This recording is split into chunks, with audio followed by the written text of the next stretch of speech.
e eu trouxe como um tema roteiro para ser feliz. Então eu tirei do livro do Zé Carlos de Luca, é o livro Feliz, que eu recomendo. Agora mesmo presenteei um amigo que estava começando uma depressão, ele adorou, já passou adiante para outro que estava precisando dessa leitura, tá? Então, o texto da Cora Coralina está nesse livro, Feliz. Tá? A Cora Coralina, ela desencarnou com 95 anos, escreveu o primeiro livro dela com 74 anos, e aí o Carlos Drummond de Andrade viu o trabalho dela e começou a divulgar, aí ela ficou famosa.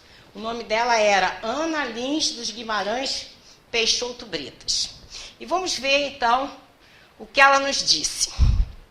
Não sei se a vida é curta ou longa demais para nós, mas sei que nada do que vivemos tem sentido se não tocamos o coração das pessoas. Muitas vezes basta ser braço que envolve, palavra que conforta, silêncio que respeita e alegria que contagia. E isso não é uma coisa do outro mundo. É o que dá sentido à vida, é o que faz com que ela não seja nem curta nem longa demais, mas que ela seja intensa, verdadeira, pura, enquanto durar. Né? Então a gente vai analisar sobre a ótica espírita. Quando ela começa a falar que a vida não é tão longa, nem curta, nem tão longa, para nós espíritas a gente sabe que está falando sobre reencarnação, né? Que é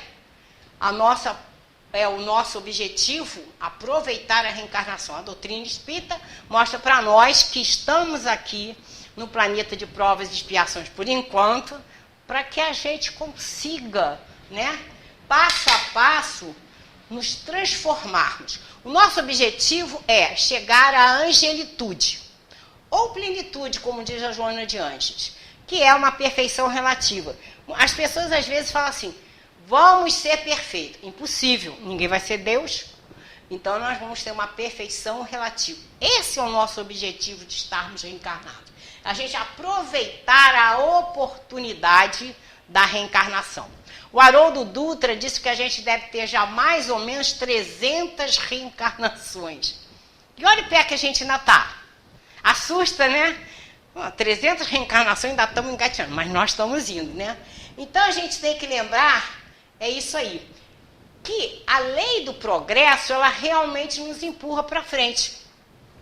Porque muitas pessoas pensam que veem assim, o mundo de uma forma um pouco negativa, né? As coisas que estão acontecendo, né? Coisas negativas. Gente, muita coisa boa está acontecendo. E a gente para pensar o seguinte, como que nós temos certeza de que a lei do progresso nos empurra? Não indo muito longe, entre aspas, a gente já foi do mundo, o quê? Primitivo. Estamos no mundo de provas e expiações, já caminho da regeneração. A humanidade está caminhando para frente. E outra coisa que a gente vê dessas pessoas que se lamentam de tanta negatividade que elas enxergam só sob esse prisma, a gente vai pensar assim, não vamos lá muito longe não. 30 anos atrás, quando é que a gente via campanha do homem sair em prol do outro homem, pensando em dar agasalhos, alimento? Eu não me lembro. Quando a gente via as pessoas saírem, né, e lutarem pela natureza, preservação da natureza, não desmatar, né, não poluir, também não lembro. E outra coisa que é muito importante, que a gente vê agora, são a manifestação de pessoas lutando pelos animais, pela preservação dos animais, né? Nós que gostamos muito. Então, a gente vê que realmente o homem está preocupado em si, começar a se preocupar com os outros, né? E a gente vai pensar assim, quantas pessoas agora, neste momento, no mundo, milhões de pessoas estão praticando a caridade. Nós estamos praticando caridade. Por quê? Porque a gente veio aqui no centro espírita, que foi preparado com todo amor para nós, foi limpo pela espiritualidade maior, pela a espiritualidade que trabalha na casa, né, tirando todos os miasmas, e nós estamos sendo recebidos por eles. e nós estamos em troca de amor. Eles nos trazendo amor. E nós, com a participação vamos dizer assim, a participação que eu digo é estar efetivamente participando. Porque tem muita gente que você sabe que está te olhando assim, mas ela está em outro lugar, né? Quem é professor sabe disso. Botou o olho na pessoa, sabe se ela está prestando atenção ou não. Então, ela sai da sintonia. Por que essa sintonia é importante? Para ajudar os desencarnados que estão aqui. Eu não sou vidente, mas muitos amigos, né, videntes já falaram que a casa está, né, repleta de desencarnados que vêm aqui para quê? Para aprender que nós, do mesmo jeito que nós estamos fazendo. E quando eles veem essa sintonia nossa, a gente estar preocupado em realmente aprender, isso os ajuda. Porque às vezes eles vão ter a mesma informação de um espírito superior, mas eles acham que o espírito superior quer enganar. Então, vou acreditar naquela ali, está mais ou menos no meu nível, vou acreditar no que ela está falando, e a gente, então, dá a nossa participação para eles. Além de que, às vezes, eles são trazidos aqui para acordarem que já não pertence mais ao mundo dos desencarnados. Dos encarnados, desculpe. E essa participação nossa é tão importante que muitas vezes a espiritualidade ela grava determinados estudos para passar lá nas colônias espirituais, no umbral, onde seja, onde há necessidade de se escutar aquele assunto. Às vezes são gravados diretamente e já passa. Então, a responsabilidade de quem vai estudar é muito grande, né? Temos que estudar muito para saber, né, como passar a mensagem e prestar muita atenção para não cometer tantos erros. Então, a gente vai vendo que no centro espírita, tudo isso acontece, além de que, por exemplo, a Jéssica hoje está positivamente, né? Está com uma energia muito positiva, e vou citar você, Rodrigo, aí às vezes ele está meio murchinho. O que a espiritualidade pode fazer? Pegar a energia dela e ajudá-lo ali. Para qualquer um de nós. Tudo isso está acontecendo aqui agora. Aí, o que está acontecendo agora nas casas espíritas? Nas casas que eu tenho ido falar. Está diminuindo o número de pessoas. As pessoas, os dirigentes estão reclamando. Por quê? Porque o pessoal assiste no YouTube. Para que eu vou no centro espírita se eu assisto no YouTube? Eu também assisto, ó. Quando eu vou falar lá na Rádio do Pedrosa, que lá em Benfica, eu ligo o YouTube, né? Boto no YouTube uma palestra, seja do Haroldo, do Divaldo, lá quem seja, vou escutando. Estou cozinhando? Estou escutando, mas eu vou no centro espírita. Não vou só para fazer palestra, eu vou para assistir também. Porque isso que acontece aqui, quando você está na sua casa, realmente, você vai ter a ajuda dos amigos espirituais. Tanto é que o André diz, você está lendo uma obra do André Luiz, a falange do André Luiz está ali perto de você. Você está lendo João de Anjos, acontece a mesma coisa. Mas não pode se comparar ao que está acontecendo aqui agora. Né? Então, aqui é pura caridade. A caridade está sendo feita a todo momento. E a gente tem que entender o seguinte, a nossa participação na nossa reencarnação, ela é muito importante, essa busca do crescimento espiritual, né? E a gente não pode deixar, não podemos esquecer que Jesus disse que nós somos centelhas divinas. Então, nós somos divinos, nós somos filhos de Deus. E temos, então, importância, e temos que dar importância a isso, aproveitar a nossa reencarnação para nos modificar, né? Porque o objetivo, então, da nossa reencarnação é o crescimento espiritual. É claro que a gente vai ter, né, através do nosso trabalho, a gente pode ter conforto. Claro, estamos trabalhando, mas a gente não pode focar em ter. Nós temos que focar em ser. Esse é o nosso objetivo. Buscar, a todo momento que a gente vai falando durante a palestra, as oportunidades do refazimento, né? As oportunidades que nós temos na reencarnação. Então, nós temos uma meta de vida. Eu vou ler aqui a fala do José Saramago, para a gente ver o que é o pensamento de uma pessoa materialista. Nossa maior tragédia é não saber o que fazer com a vida. Nossa maior tragédia é não saber o que fazer com a vida. Essa é a visão do materialista. Onde eu vou, o que eu estou fazendo? Está perdido. Vive um dia a dia sem sentido. Mas nós espíritas sabemos que nós estamos aqui para um objetivo que é o nosso crescimento espiritual. E para isso nós temos o caminho que Jesus traçou para nós. Ele disse, eu sou o caminho, eu sou a verdade e a vida. Quem quiser o Pai será através de mim. Então nós temos como buscar essa transformação, que é a reforma íntima, né? Então nós vamos buscar dentro desse caminho, né, a oportunidade do refazimento. Então, quando a gente tem essa responsabilidade do refazimento, a gente pode pegar uma dica da Joana de Ângeles, que ela diz assim, quando você quer realmente se modificar, você tem que fazer uma difícil viagem, com muita humildade, ao interior de você, e sem se espantar.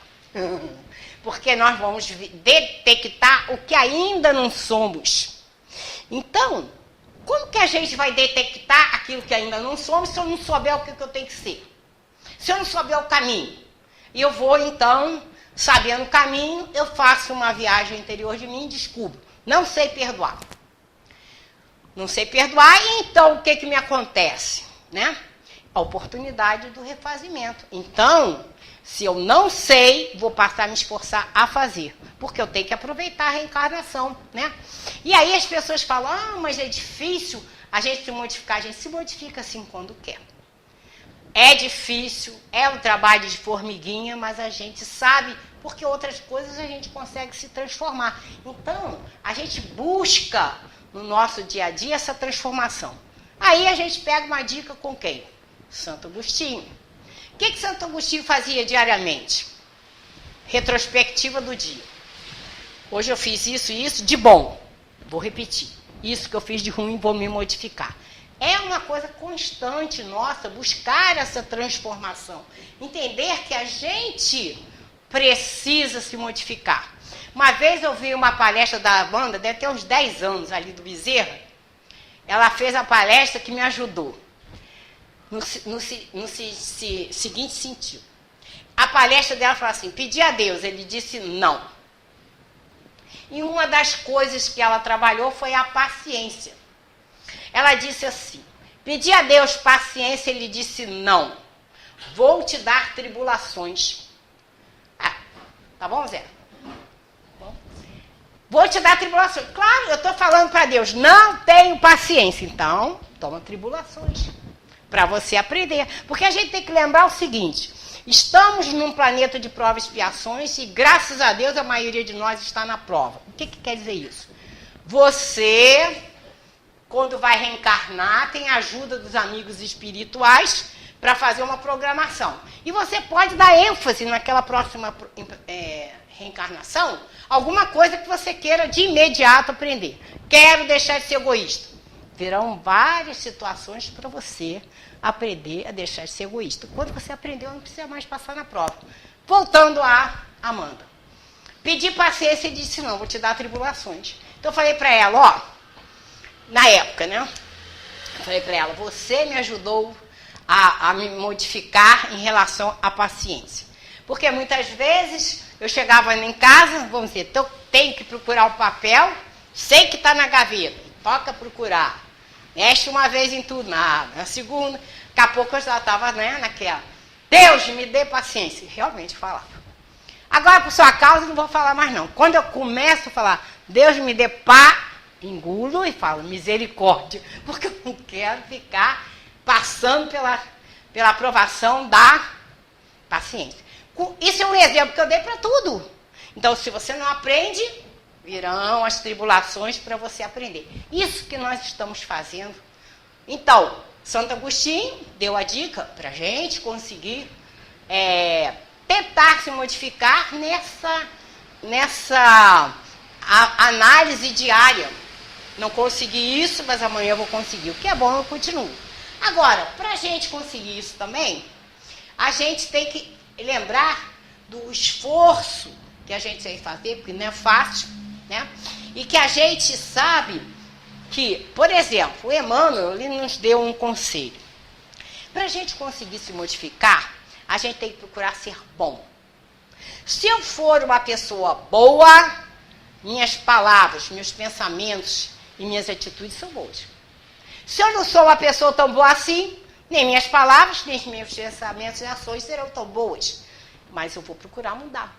Não posso dizer, não vou conseguir. Porque senão, eu vou passar pela síndrome da Gabriela.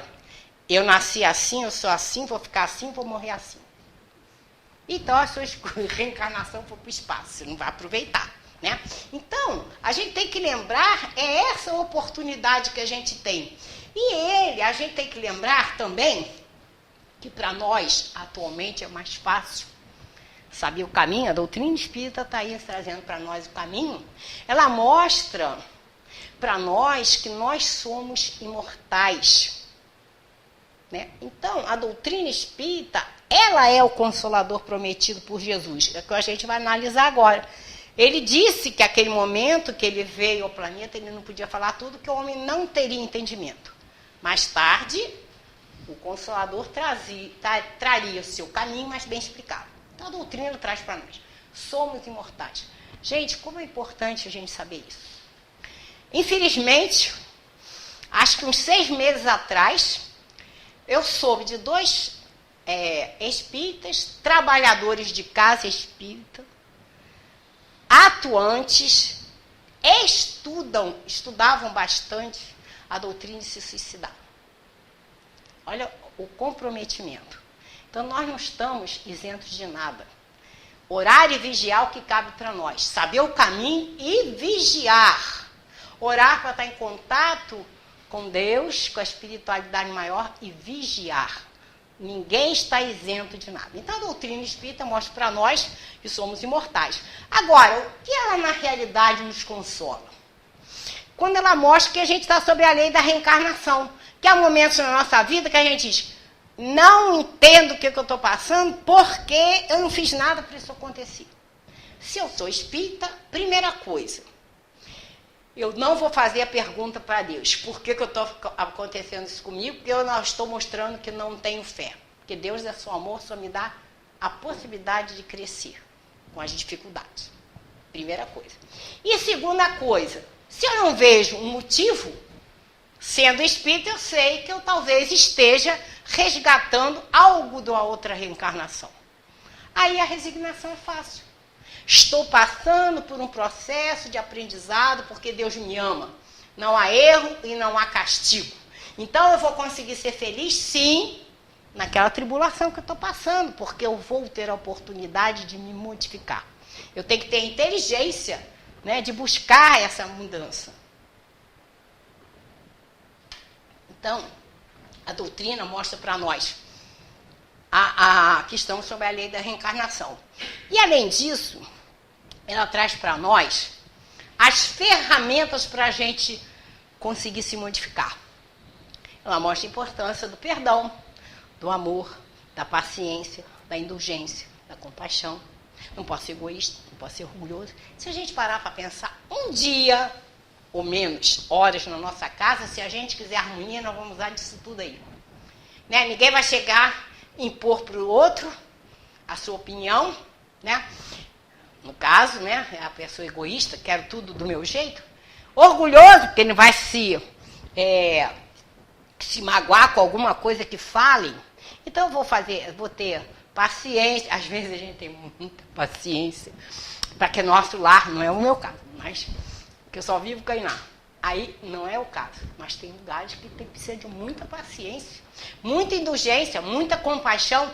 E se você tem esse entendimento, você vai ter que procurar agir dentro desses parâmetros, porque você sabe que você tem que caminhar neste caminho.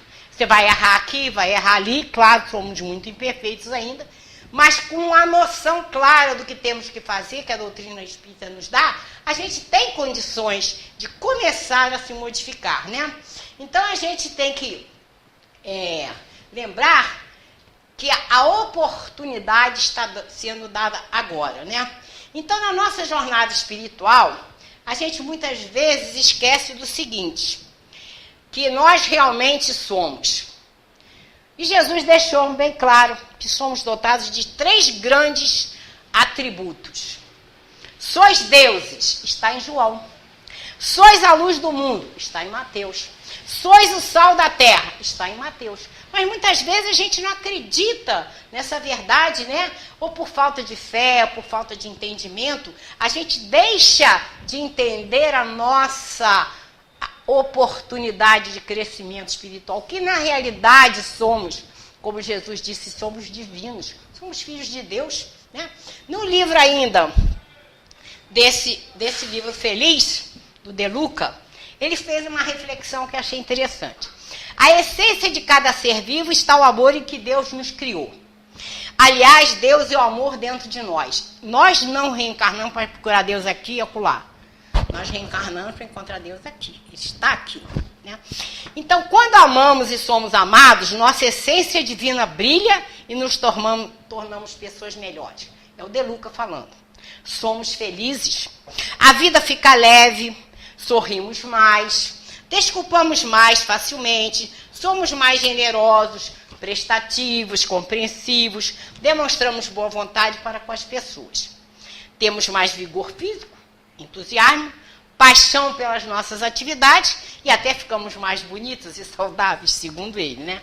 Então, o que a gente tem que entender é o seguinte: quando, na realidade, a gente deixa de entender isso, né? A nossa proximidade com Deus, quando a gente se afasta da luz ou se afasta de Deus, estamos nos problemas de toda a ordem, principalmente, às vezes, doenças. Porque nós nos afastamos de Deus.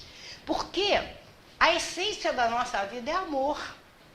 Jesus deixou bem claro. Amar a Deus sobre todas as coisas. Como é que eu amo a Deus, hein? Se a gente for parar para pensar, perguntar, todo mundo vai dizer que ama a Deus. Até que ponto?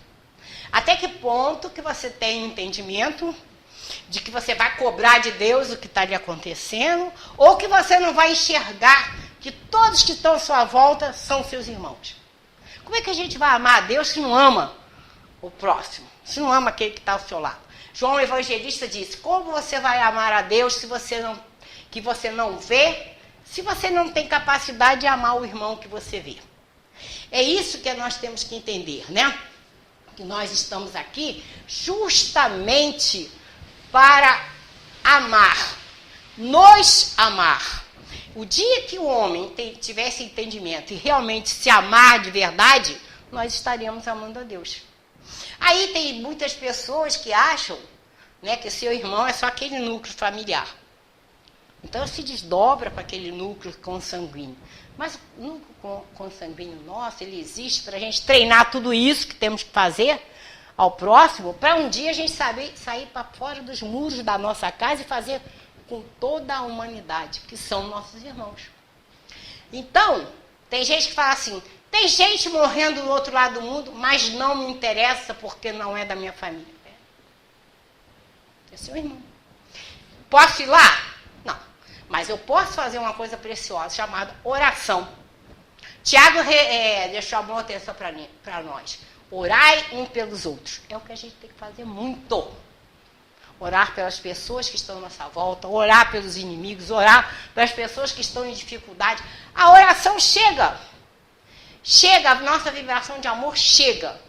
Que vai dar um resultado qualquer. Não vai resolver, mas resolve muito através da nossa vibração de amor, né?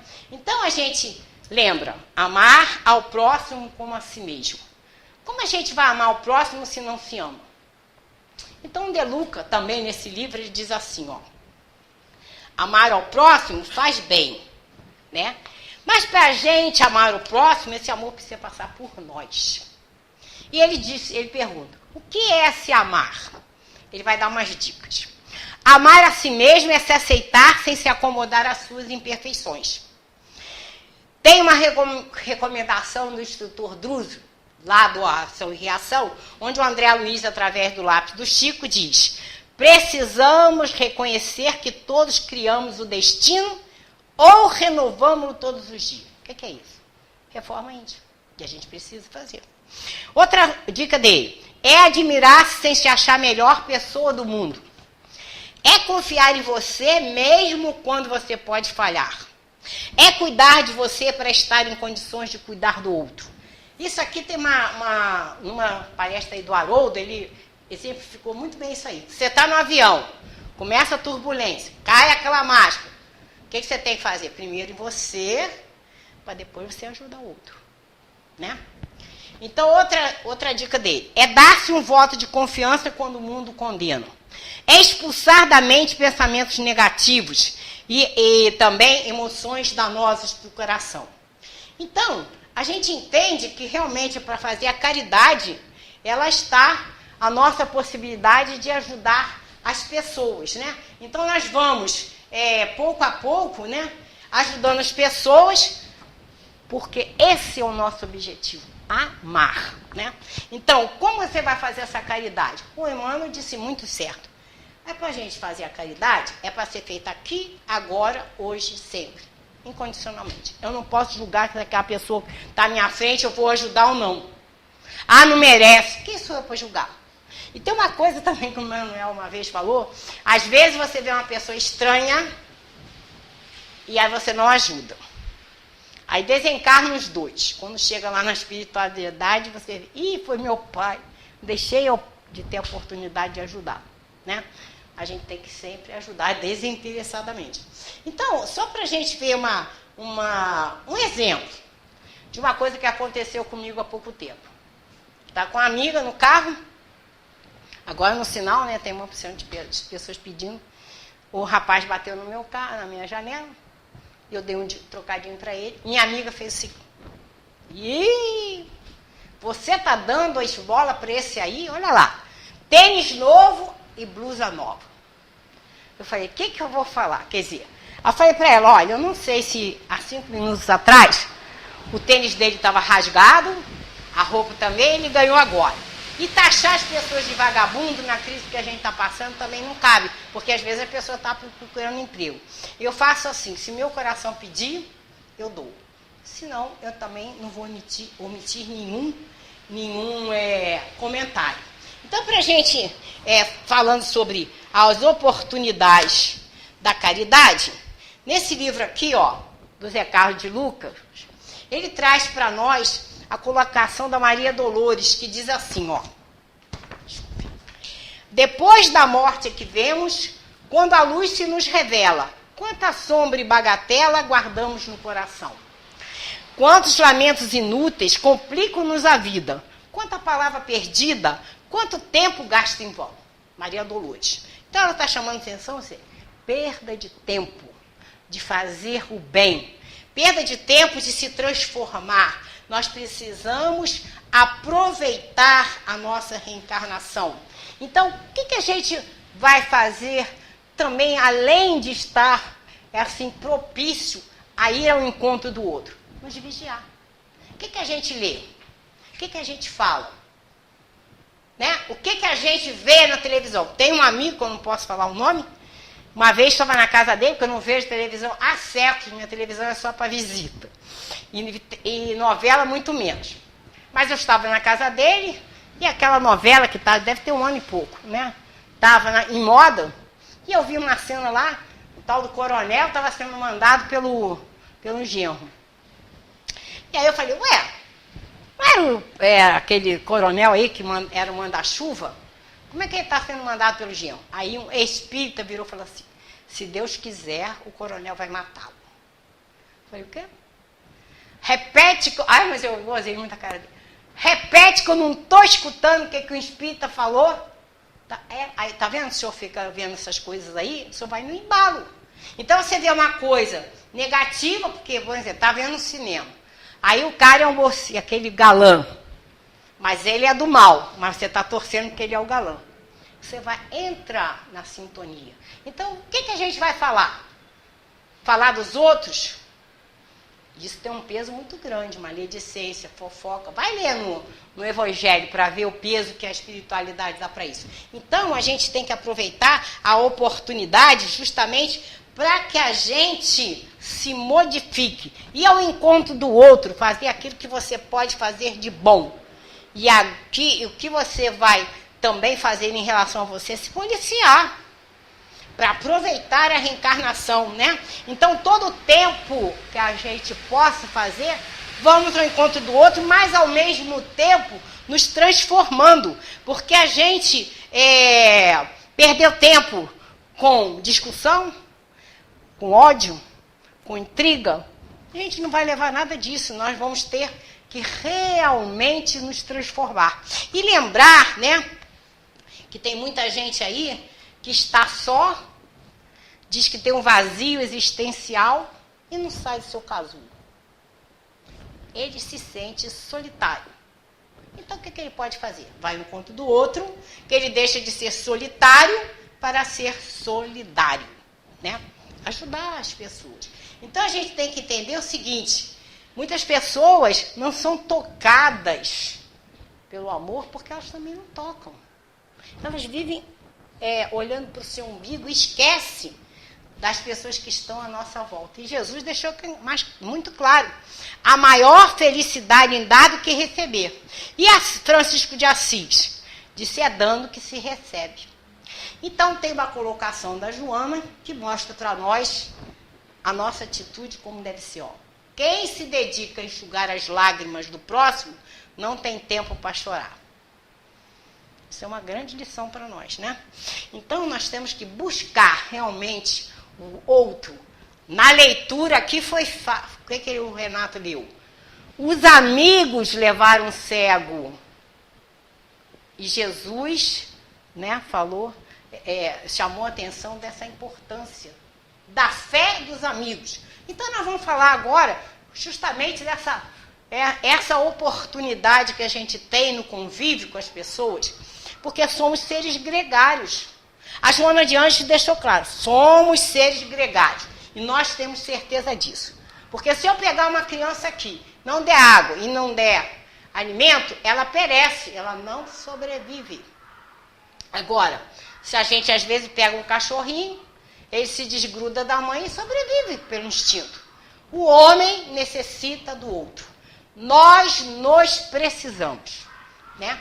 Então, tem ainda nesse livro aqui, Na Luz da Vitória, do De Luca, uma colocação do André e depois do Pierro Ferrucci e também do próprio De Luca. Ele diz assim, André Luiz, um gesto de simpatia ou gentileza pode ser a chave para a solução de muitos problemas.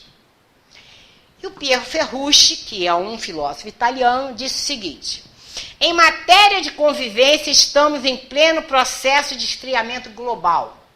Comunicamos-nos de forma cada vez mais impessoal e apressada, e a temperatura das relações interpessoais é cada vez mais baixa. Valores como lucratividade e eficiência são priorizados, em detrimento do calor humano. O Pierre Ferrucci disse que é a idade do gelo.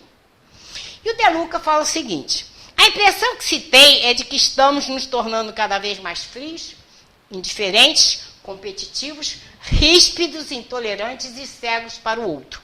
Nossos relacionamentos estão empobrecendo e pagamos um alto preço por isso.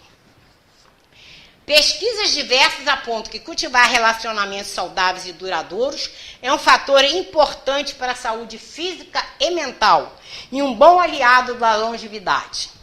Desenvolver uma competência emocional para aprender a conviver bem com as pessoas é uma das tarefas mais importantes da nossa vida, pois a felicidade está mais associada aos nossos relacionamentos do que propriamente aos nossos bens materiais. Vai chegar um momento na nossa vida que nenhum sucesso profissional ou financeiro vai suplantar a estarmos fracassados nos nossos relacionamentos. Então, como eu sou da longevidade, né, já estou mais para lá do que para cá, né, da terceira idade para a quarta, então, eu dou importância para isso, dos relacionamentos. Porque eu também fui criada assim, embora eu nasci aqui, mas vivi minha vida toda no Rio. Mas meus pais eram daquele tempo, como aqui dizia aqui, do compadre e comadre se visitar. Então a gente visitava amigos, visitava parentes e vice-versa, a gente se via. Então eu e a Ainá temos o hábito, a Ainá, minha irmã, temos esse hábito estamos, né? De vez em quando, não tem com meu amigo, de vez em quando a gente telefona. Vamos comer um gilozinho, vamos tomar o caldo. Todo mundo novinho que nem eu. Aí teve uma coisa que aconteceu ano passado, a minha filha está mudando para Belém. Fui lá, fiquei uns dias no Rio, e porque eu não fiquei com elas, não as vi naquele período, a Iná foi fazer palestra no Amor e Luz, lá em Nova Era. Eu peguei e fiz um bolo, telefonei pessoal, estou aqui já em Juiz de Fora. A Iná vai fazer a palestra lá em Nova Era, 9h30 estou chegando aí em Manuel Honório. Que tal um bolo com café? O pessoal topou. Peguei, fomos lá, meia-noite e meia trouxe de volta. E a gente faz isso.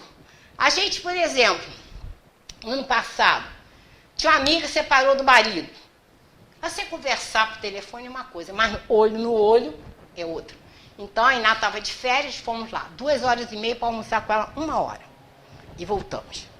Fez bem para ela? Fez, mas fez mais para a gente. Esse ano a gente foi lá de novo com as amigas, aí o patrão dela deu 1h30. Né? Aí a gente conversou, porque ainda precisa. Então a gente precisa fazer isso. Né? Você conhece o seu Gilberto, né? Que era do Venâncio Café. Ele teve um AVC, ele dirigiu o Venâncio Café durante 20 anos. E aí, ele foi, aliás, desde o momento que ele teve esse AVC, a gente vai sempre lá. Daqui a pouco eu vou lá. A Iná foi fazer palestra no Paz e Luz, mandou um abraço para todo mundo, e ela vai já, de lá, ela vai direto lá. Quase todo dia a gente vai lá. Os filhos vão lá, mas eles nos adotaram, somos especiais. Porque a gente vai lá sempre, conversa, brinca. Então, ele apelidou a Iná de Caboclo Tirateimo. Por quê? A Iná pega o celular, ele faz a pesquisa aí para mim, no outro dia. Quero ver a Eva Vilma nova. Aí a Iná foi lá, mostrou. Fulano morreu quando? E quando que ganha isso? Então, aquele papo vai deixando ele alegre. Então, ela fica assim, tá vendo? Ela tem mais de 2 anos que ele. Ele tem 80, ela 82. Está numa cadeira de rodas, fica o tempo inteiro deitado. Aí ela fica assim, tá vendo? Ele estava tão tristinho, vocês vieram como ele está alegre. Aí, na hora que a gente vai embora, amanhã tem palestra? Não, a gente vem, pode deixar. E aí, olha o nosso comprometimento.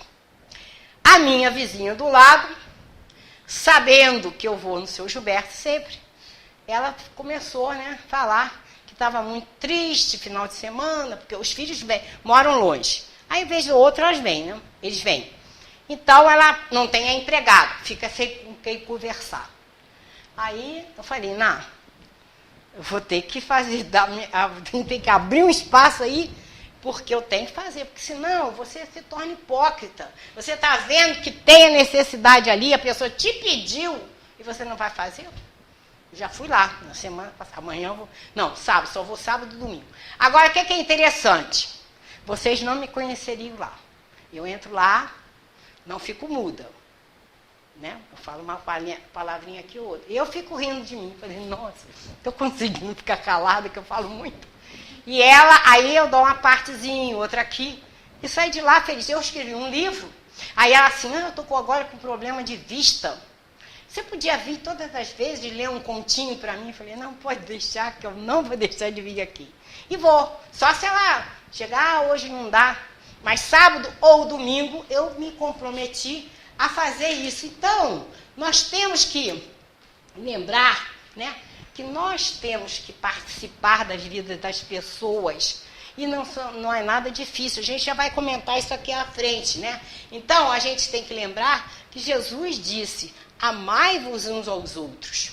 E tem uma colocação interessante aqui, de um abade alemão. Ele é o maior representante da ordem dos beneditinos do mundo. Notker Wolf. Olha o que ele falou. Que amar ao próximo é, às vezes, um simples interesse pelas pessoas que facilmente deixamos de perceber. Aquelas que estão à nossa volta. Então, a gente vê assim, algumas pessoas, às vezes, saem da sua casa para ir no asilo e seu idoso ficou lá. Você só dá, oi mãe, oi pai, está lá jogado num canto, e você vai fazer a caridade para outro canto. A caridade começa em casa, irmãos, deixou bem claro para nós. Eu estou lembrando agora, deve ter uns 10 anos também, que eu não me lembro mais, quando o seu Marocco desencarnou. Era o dia dele, quarta-feira eu fui fazer palestra lá, e ele estava vindo daquele período que ele teve doente. E aí, antes da palestra, ele falou pro pessoal, a casa estava cheia, ele falou assim, olha, este período que eu estive em casa, eu fiquei pensando muito na minha vida. E eu cheguei à conclusão de que errei muito. Porque quando meus filhos eram pequenos, o sábado e o domingo que eu poderia conviver com eles, eu fui levar a doutrina espírita para tudo que foi lugar em Minas Gerais. Deixei de conviver com os meus filhos. Isso para mim é uma lição muito grande. Então, você saber que a sua responsabilidade começa na sua casa. Não adianta você querer sair, fazer e acontecer e a sua casa ser desfalcada do seu amor, da sua atenção. Primeiro é a nossa casa. Porque é lá que você vai exercitar para fazer lá fora. Então, é muito importante a gente parar e pensar nisso, né? A gente não pode deixar de ter esse entendimento, buscar aqueles que, às vezes, passam desapercebidos por nós. Essa reflexão é muito importante nos dias de hoje. Por quê? Porque a gente, às vezes, vê pessoas que se suicidaram na sua família. Que chega e fala assim, não notei que ele estava desesperado, ou ela, não notei nada de diferente. Você olhou para aquele parente? Você prestou atenção nele? Porque quando as pessoas chegam a um ponto de desespero, da busca do suicídio, o olhar não é o mesmo. O comportamento não é o mesmo. Então, se vê uma pessoa alegre, ela começa a murchar, tem problema ali. E a depressão, que muita gente acha que é frescura, é doença, você pode fazer a diferença. Pode ir lá sacudir a pessoa, sair com ela, ir conversar. Levar ela, às vezes, para um trabalho assistencial. Mas as pessoas, às vezes, só se preocupam com o seu umbigo. Tem uma amiga, que mora aqui perto, o filho dela deve ter quase 40 anos. Ele fala que, às vezes, eles chamam os amigos para sair, mas os amigos não querem, não, porque eles querem ir para casa, para mexer no computador, para ficar vendo WhatsApp. E se sair, é um desastre que a gente vê, né? Você vai, às vezes, numa reunião de amigos, quem está olhando para quem? Está todo mundo assim. Ó, quando começou esse negócio de Zap, achou o Zap. Eu estava junto com um grande número de pessoas. Mas tinha um casal que eu fiquei observando. Tá, os dois namorados. Não via nenhum olhar para o outro, mas eu tinha intimidade, né? Passei para lá, depois passei para cá e parei assim, todo de olho. Aí eu falei, não acredito. Vocês estão namorando pelo WhatsApp. E um não olha para a cara do outro, gente. Aí eles começaram a rir. Isso não pode. É isso que está falando aqui dos relacionamentos, dessa frieza de as pessoas não se procurarem. Você vai ao encontro de amiga para conversar, olhar olho no olho. E na medida em que você presta atenção nas pessoas que estão à sua volta, você faz a sua parte. Porque às vezes um abraço, um sorriso, qualquer atitude sua em relação ao outro vai tirar aquela pessoa daquele marasmo. Faz parte, né, temos que lembrar, né, da nossa possibilidade de ir ao encontro do outro. E sobre suicídio, fui fazer palestra num centro, um mês retrasado, e aí um dos dirigentes lá falou que na AME eles estavam comentando que tem 5 suicídios em Juiz de Fora por dia. E o Haroldo Dutra, ele disse que a cada 4 segundos no mundo alguém se suicida. E está um número muito grande de crianças. Então, as crianças, né, nós estávamos até comentando aqui, né, como é importante você levar o seu filho ao encontro de Deus, seja a religião que for. Precisa. O Chico chamava atenção, você não pode deixar seu filho sem uma religião. Depois ele escolhe a sua, você tem que levá-lo ao encontro de Deus. mostrar para ela. Eu vi ontem, eu fiquei tão feliz, estava comentando com ela. Eu tenho um sobrinho que está com um filhinho de 9 anos, ele foi criado numa família espírita, com culto no lar, e ele se tornou adulto e disse, sou ateu. Mas graças a Deus ele leva o menino dele bem educado, mas é ateu.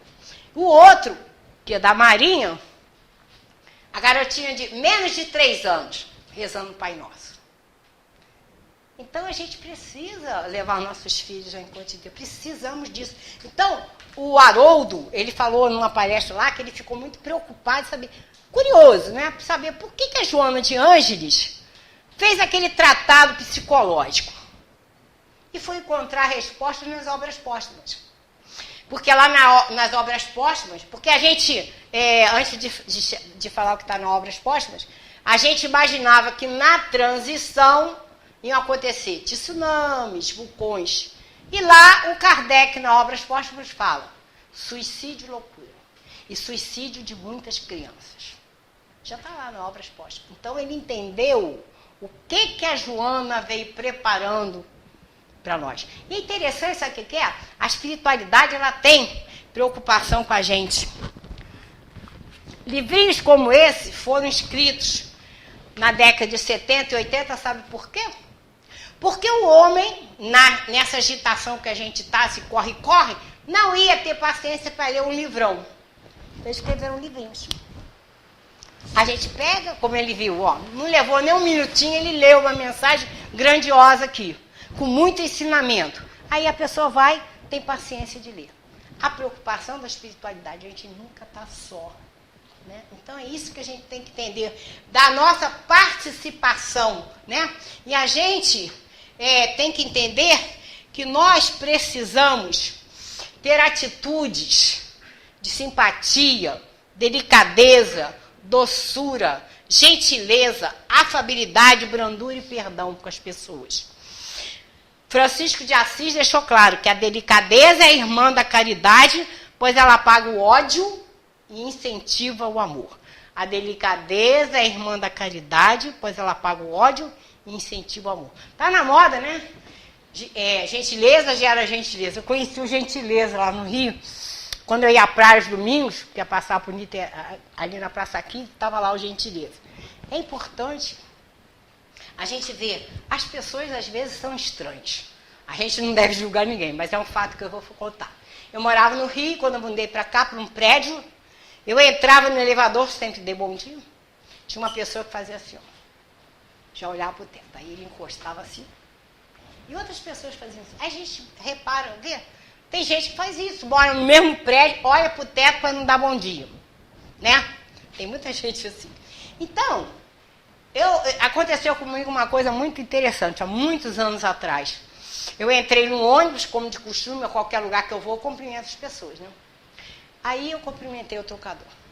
Paguei. Mas ele gritou tanto que eu levei até um susto.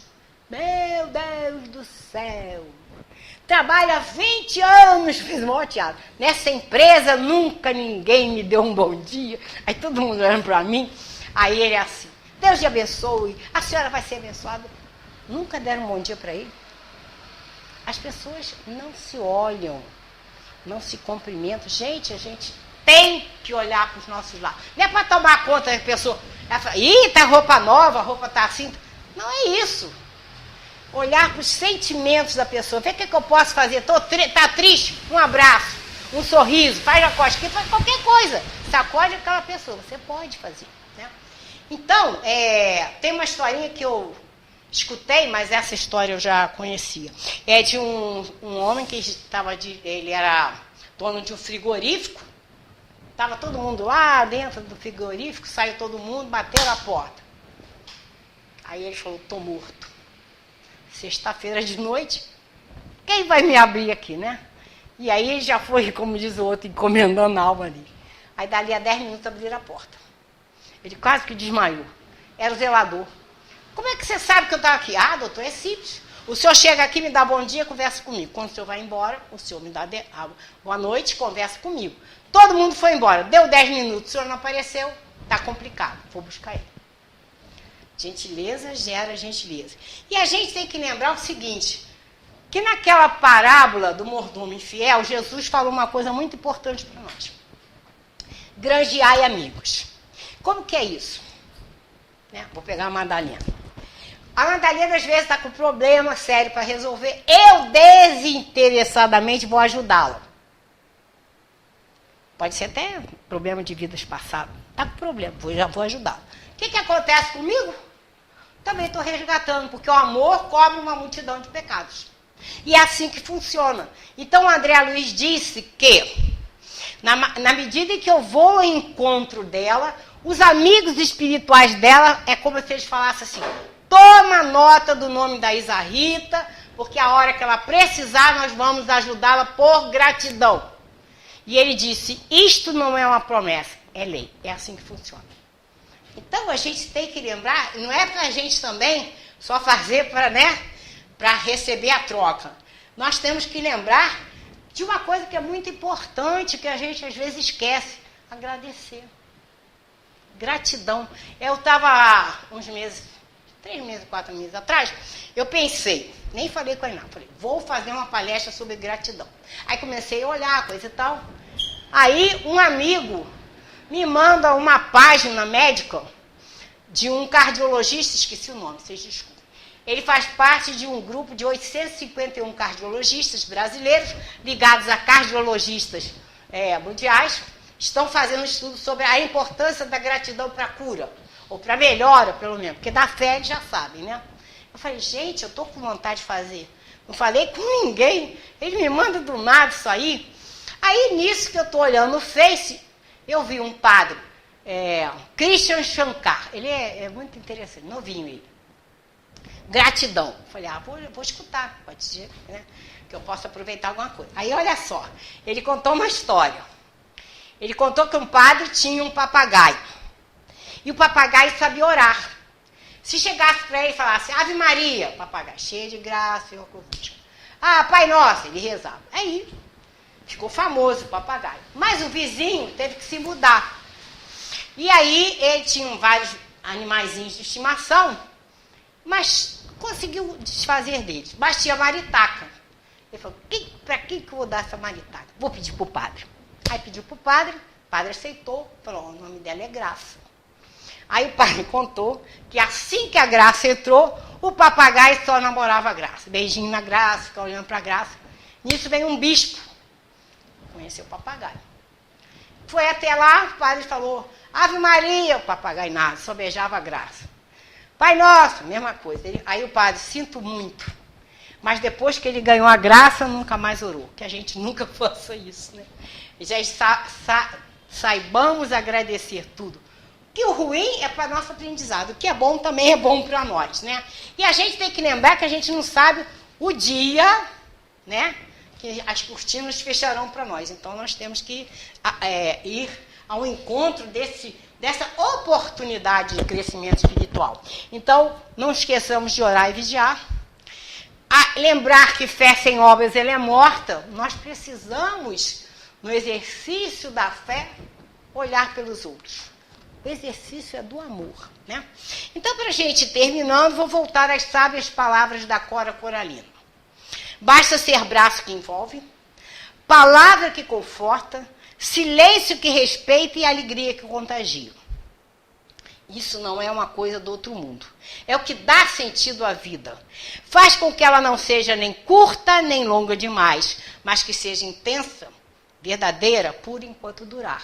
Então, na simplicidade da Cora Coralina, fazendo essa reflexão, a gente vê que realmente pode ser um roteiro para sermos felizes, né? E a gente tem que parar e pensar sobre as palavras dela. Sou o abraço que envolve? Já sou a palavra que conforta? Silêncio que respeita? Alegria que contagia? A gente vê um texto, aparentemente não tendo nada, né, de espírita, e a gente pode olhar com a visão espírita e transformar num roteiro para a gente viver. A gente tem que ser isso, braço que abraça, alegria que contagia, olhar pelo que está à nossa volta e fazer essa diferença. A gente se precisamos estar juntos. É o trigo e o joio, né, que Jesus deixou bem claro. Não podia arrancar o joio, porque ele era igual ao trigo, deixar eles crescer juntos. Um vai aprendendo com o outro. Então, a nossa trajetória de reencarnação é isso. Procurar o Evangelho de Jesus, colocá-lo dentro de nós, mas, como disse o Bezerra de Menezes no Recados no Meu Coração, dos recados de Lucas também, tem que botar em prática, não pode mais ficar entesourando conhecimento. Então a gente vai vendo, a nossa postura vai se modificando. A nossa maneira de ver o mundo, de ver o outro, aquilo que a gente vai ler, aquilo que a gente vai escutar, tem que começar a enquadrar naquilo que eu quero ser, né? Então que a mensagem da Cora Coralina nos faça refletir no como nós vamos nos relacionar com as pessoas e aproveitar a reencarnação para o refazimento, para a melhora. Porque se assim, a gente de reencarnação em reencarnação, a gente vai melhorando. E tem entendimento que temos que nos amar. O Rossano Klinger, ele disse que vai chegar um momento da nossa vida que a gente vai abrir a porta de casa, olhar uma pessoa totalmente estranha e amá-la como a gente ama a nossa mãe. É esse o nosso futuro. Então, vamos fazer uma reflexão sobre isso. Muito obrigado, que Jesus nos abençoe.